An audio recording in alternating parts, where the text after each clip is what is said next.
हाजी अब्दुल गफ्फार मलिक की चौथी पुण्यतिथि के अवसर पर जलगांव में महारक्तदान शिविर का आयोजन उनके बेटे एजाज मलिक और नदीम मलिक द्वारा किया गया था।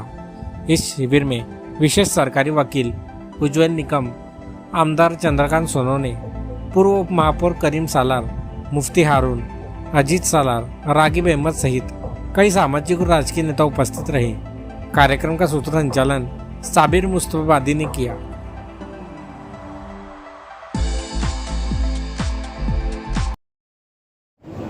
त्यांना पाहिल्याबरोबर त्यांच्याकडे माणूस अट्रॅक्ट होत होता, त्यांच्या प्रेमात पडत होता, त्यांचे आशीर्वाद घेत होता। सुदैवाने मी भाग्यवान आहे की त्यांचे आशीर्वाद मला सातत्याने लाभले। कुठल्याही कामाचे मार्गदर्शन मला सातत्याने गफ्फारबाईंनी केलं। हाजी गफ्फारबाई डॉक्टर झाल्यानंतर आमची त्यांची खूप वेळा चर्चा व्हायची। अतिशय मार्गदर्शक व्यक्तिमत्व, समाजाचे आपण देणेकरी आहोत, समाजासाठी आपण काहीतरी केले पाहिजे या भावनेत सातत्याने त्यांचे विचार चालू असायचे। शिक्षण ही काळाची गरज आहे, मुळे आपल्या समाजाची मुलं शिकली पाहिजे, इतर गरिबांची मुलं शिकली पाहिजे। शैक्षणिक संस्थेच्या माध्यमातून आपला विकास चांगला होईल म्हणून मैं आपके लिए एक ही शेयर करूंगा कि वफा वो प्यार के मोती लुटा के चलता है, सभी को अपने गले से लगा के चलता है, लगाए कैसे कोई उसके कद का अंदाजा, वो आसमां है मगर सर झुका के चलता है। ये थे हमारे बड़े भाई आमदार चंद्रकांत सोनवणे साहब, जिनसे मेरे पिताजी के उनके पिताजी के कौटुंबिक संबंध थे और आज भी वो परंपरा जारी है और इंशाल्लाह आगे भी जारी रहेंगी। और अन्ना आप साथ में हैं, यही बहुत बड़ी बात है और साथ में ही है। और जो ऑपरेशन सिंदूर का अन्ना साहब ने जिक्र किया, तो ये पहले से तय हो गया था कलेक्टर साहब के सामने, बाद में वो अपनी जंगबंदी हो गई करके रुक गया, पर हमने डिक्लेयर कर दिया था कि ब्लड डोनेशन कैंप लेना है, तो इसके लिए ये ब्लड डोनेशन कैंप लिया गया और 3 ब्लड बैंकों को इसके लिए बुलाया गया कि अलग अलग डिवाइड हो जाए। तो सिविल में तो अन्ना ऐसा है कि बहुत गरजू पेशेंट आते हैं वहाँ पे, और सिविल में कैसा है वो फ्री में देते हैं, यानी कोई कॉस्ट लेते नहीं है सिविल वाले। बाकी दूसरी ब्लड बैंक में कॉस्ट लगती है, पर अगर ये कार्ड देने के बाद में कुछ पैसा माइनस हो जाता है। तो मैं यही कहूँगा कि वक्त लिखने लगा कहानी एक नए मजमून की, वक्त लिखने लगा कहानी एक नए मजमून की, मजमून म्हणजे निबंध अन्ना साहब, वक्त लिखने लगा कहानी एक नए मजमून की, जिसकी सुर्खी को जरूरत है तुम्हारे खून की। तो जो भी यहाँ खून दे रहा है मैं उनका तहे दिल से शुक्रिया अदा करता हूँ।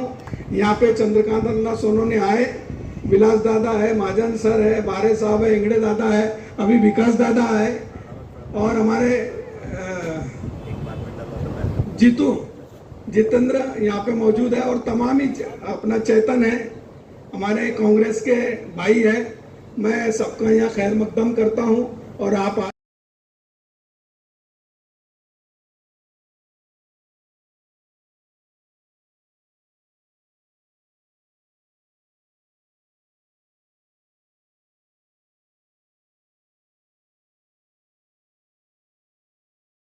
यहाँ जमा है। और अल्हम्दुलिल्लाह ये जिस तरह से दादा ने बताया कि रक्तदान जो है श्रेष्ठ दान है। सालार साहब, मुझे याद आता है कि प्यासी जमीन थी लहू सारा पिला दिया, प्यासी जमीन थी लहू सारा पिला दिया, मुझ पर वतन का कर्ज था मैंने चुका दिया। और खुश हो रही थी जिसको बुझाकर ये आंधियां, मैंने उसी चिराग को फिर से जला दिया। ऐसी शख्सियत के मालिक।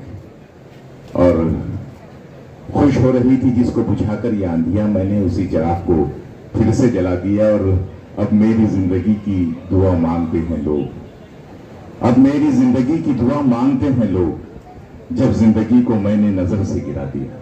उनको वैसे भाषण करने की आदत नहीं रहती है और मुफ्त में बोलना तो बिल्कुल नहीं आता, लेकिन आज यहां मैं आया हूं वकील के हैसियत से नहीं आया।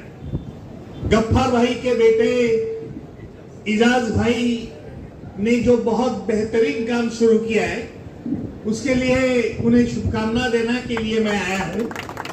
क्योंकि आज मेरा नेफ्यू ने बताया, रोहित ने, कि इजाज भाई ने बहुत सालों से ये काम शुरू किया है और इसलिए मैं भी नासिक को निकलने वाला था, लेकिन मतलब चलो हम इनका हौसला बढ़ाना चाहते हैं, क्योंकि जो आज सबसे दान जो श्रेष्ठ है, जिसे ये ब्लड डोनेशन ये सबसे श्रेष्ठ दान है और ये कहीं भी कोई भी किसी को भी मुफ्त में दे सकते हैं।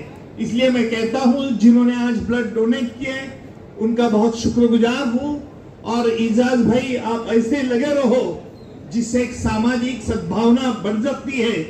आपके पिताजी वालिद जी ने यही काम किया और ये भी इनके दोस्त साथ है, तो इसलिए मैं आपको सबको शुभकामनाएं देता हूं और आपकी रजा लेके मैं आगे निकलता हूं। जय हिंद। अल्लाह आसान करे, आपको सेहत दे।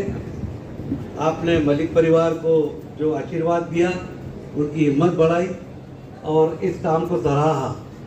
हम देश में यही पैगाम देना चाहते हैं कि कोई भी ऐसे काम किए जाए जिससे देश की सुरक्षा का मामला हो। आज पूरे देश में हमारे पालक मंत्री साहब ने भी जलगांव के अंदर महाराष्ट्र में ये पैटर्न दिया कि रक्तदान किया जाए और सिंदूर ऑपरेशन जो हुआ है उसके सपोर्ट में, और हमारे सैनिक और जो जख्मी हैं उनको हमारे भारतवासियों को खून दिया जाए। आज क्या हिंदू क्या मुसलमान सब अपना खून पाकिस्तान के साथ लड़ने के लिए दे रहे हैं, यही हमारे देश की एकात्मता है। आप आए, बहुत बहुत शुक्रिया, धन्यवाद। मैं रुक के लाइन लगा था, वालिद घर पर बीमार, मैसेज आया और वो शख्स वहीं पर बैठता है और मैं इनके वालिद को लेके जाता हूँ दवाखाने के अंदर। वहाँ से वापस आता हूँ और गफ्फार भाई को बोलता हूँ कि जनाब नहीं है। अपने वालिद की कुर्बानी देकर दोस्तों दिलीप कुमार के प्रोग्राम से आज ये आधारे खड़े हैं। ऐसे नहीं हुआ है, फुकड़ में नहीं मिला है। आज के बच्चों में जज्बा कितना है मुझे नहीं पता। ये जब तक आपकी कुर्बानी नहीं होगी, आप सिर्फ व्हाट्सएप खेल कर कोई काम नहीं कर सकते, आपको फील्ड में उतरना पड़ेगा। आज मुस्लिम नौजवानों से खास तौर से मैं कहता हूँ, हमारे मुल्क में जिस तरीके से एक अच्छा माहौल बनता है, तो कुछ लोग हमारे माहौल को बिगाड़ कर कम्युनल लाइन पे लेके जाने की कोशिश करते हैं। जितने बच्चे सुन रहे हैं, मैं कहता हूं आपसे, अगर उस भेदभाव को तोड़ना है तो सबसे ज्यादा हर मोहल्ले से रक्तदान की टीम बनाओ कि तुम लड़ाने का काम करो, हम बचाने के, हमारे भाइयों का, हिंदू भाई हो चाहे गैर मुस्लिम हो, उनको खून देके उनको बचाने का काम करेंगे। ये इतना बड़ा तलवार है दोस्तों उनके सामने। गफ्फार भाई के साथ में इतने दिन बीते हुए हमारे सफर के वाकयात है, एक दूसरे के बगैर खाना नहीं खाना, एक दूसरे के बगैर ये रहना, कभी थोड़ा शॉर्ट टेम्पर भी थे तो बहस भी हो जाती थी, लेकिन 2 दिन के बाद में फिर वो बुलाना अब्दुल करीम को, मुझे अब्दुल करीम बोलते थे, बराबर बात, तेरा फोन आता था, भाईजान कहा है तुम क्यों? बोले गफ्फार भाई ने खाना नहीं खाया, उनका आ रहा है।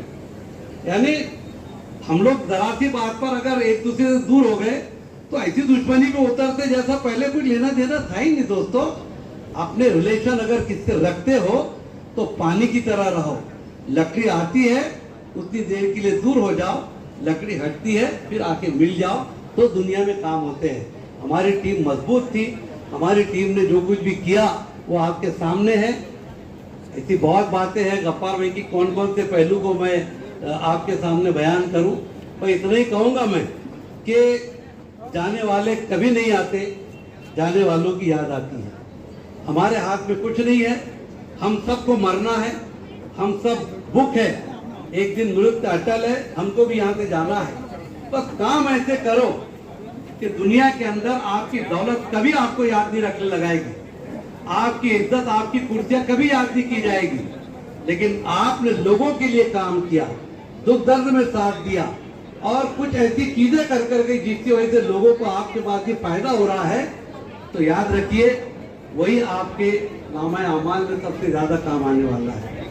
मैं गफ्फार भाई के लिए मैं यकीन से कह रहा हूँ, ऐसा लगता नहीं कि गफ्फार भाई आज नहीं अपने अंदर, मैं कोई मुबालगे से काम नहीं ले रहा हूँ। कल मीटिंग में बैठे थे, ऐसा लगा गफ्फार भाई कुछ ना कुछ बोल देंगे, तो ऐसा तबीयत बाद में ध्यान में आता कि वो नहीं अपने में।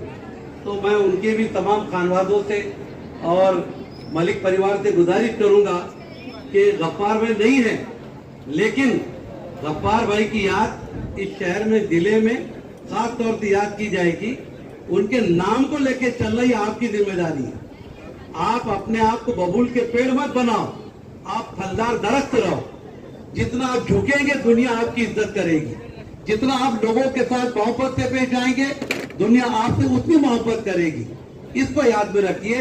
आज गफ्फार भाई की खूबियां, इंसानी जिबल्लतें, कमजोरियां किसमें नहीं है?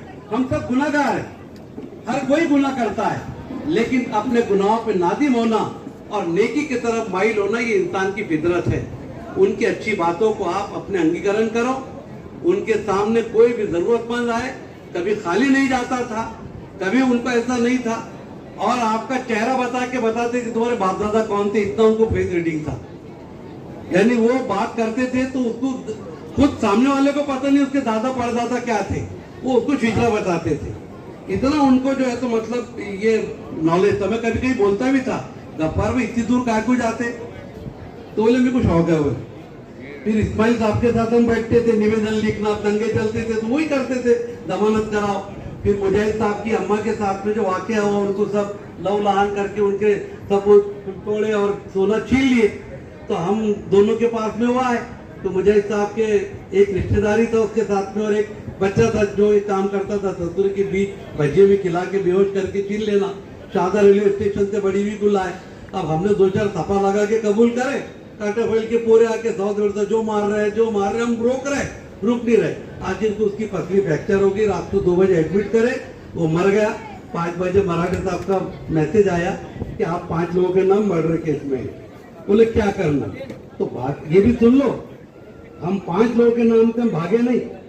5 बजे के बाद अपन हमने बोले महीना 2 महीना में आते नहीं, तब काम की लाइन लगाए, तरतीब लगाए, और सुबह नहा धो के नाश्ता करके रिक्शा से पांचों के पांचों सिटी पुलिस स्टेशन में गए।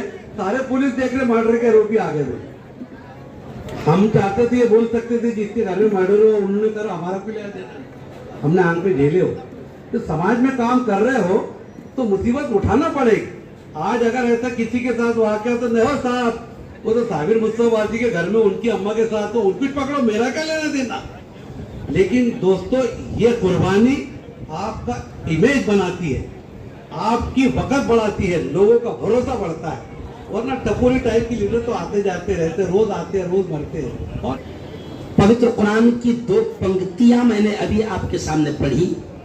पहली पंक्ति है सूरह रहमान की। अल्लाह ये कहता है कि कुल्लु मन अलैहा फान, कि जो भी आया है उसको फना होना है, खत्म होना है, जाना है।